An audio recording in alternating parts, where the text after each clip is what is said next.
My dear children, today I want to discuss about how I calculate the unit of physical quantities.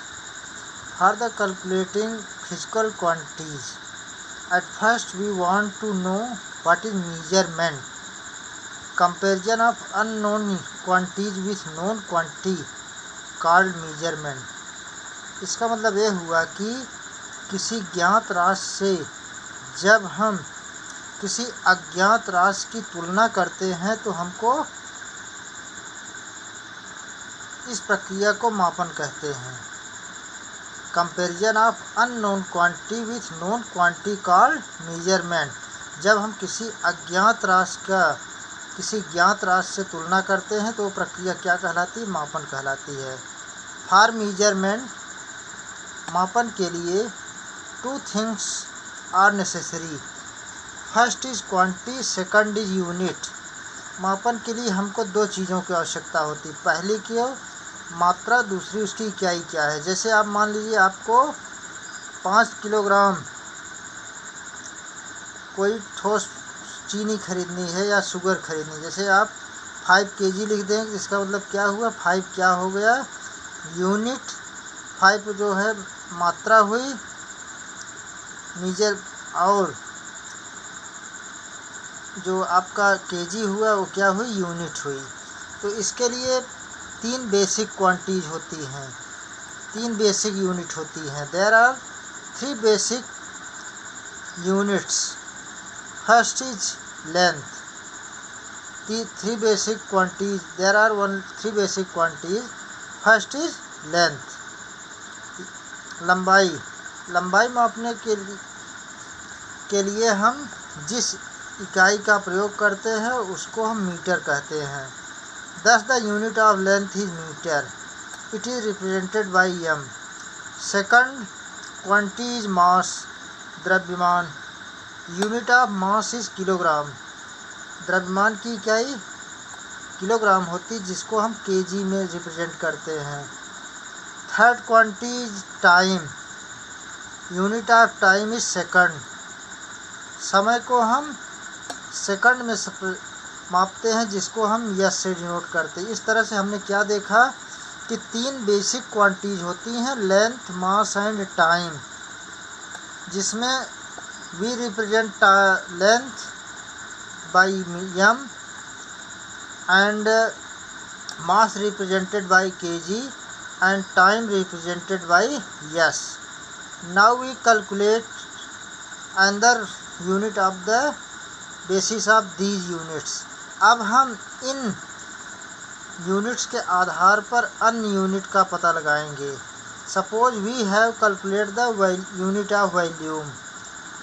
हमें मान लीजिए volume में आयतन की इकाई पता करना है। We know that volume is equal to length into breadth into height. अर्थात आयतन इक्वल टू क्या होता है? लंबाई गुणे चौड़ाई गुणे ऊंचाई। Unit of length into unit of breadth into unit of height. Unit of length is metre, unit of breadth is metre and unit of height is also metre. In this way unit of volume is metre cube. चूँकि यहाँ लंबाई की इकाई भी metre है, चौड़ाई की इकाई भी मीटर है और ऊंचाई की इकाई भी मीटर है, तो यहाँ पर मीटर का 3 बार मल्टीप्लाई कर दिया गया, तो वॉल्यूम का जो मात्रक हुआ है मीटर क्यूब हो गया। Now we calculate the unit of area. We know that area equal to length to breadth. अब हमें एरिया में क्षेत्रफल का मात्रक निकालना है, तो एरिया अर्थात क्षेत्रफल equal to length into breadth, अर्थात लंबाई गुणे चौड़ाई होता है। तो unit of length is metre and unit of breadth is also metre. Then metre into metre equal to metre square. In this way unit of area is metre square, अर्थात क्षेत्रफल की इकाई मीटर स्क्वायर हुई। Now we calculate the unit of speed. We know that speed equal to distance upon time, अर्थात चाल equal to दूरी बटे समय। Unit of distance is metre and unit of time is second. So metre per second are MS. Power -1। Speed of unit is MS. Power -1। Now we calculate the unit of density. Density means घनत्व. Density is equal to mass upon volume. Unit of mass is kg, and we have calculated the unit of volume is meter cube.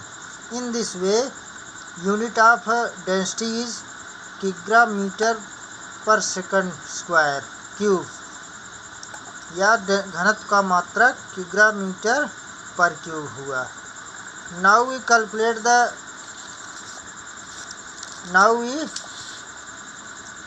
the unit of acceleration.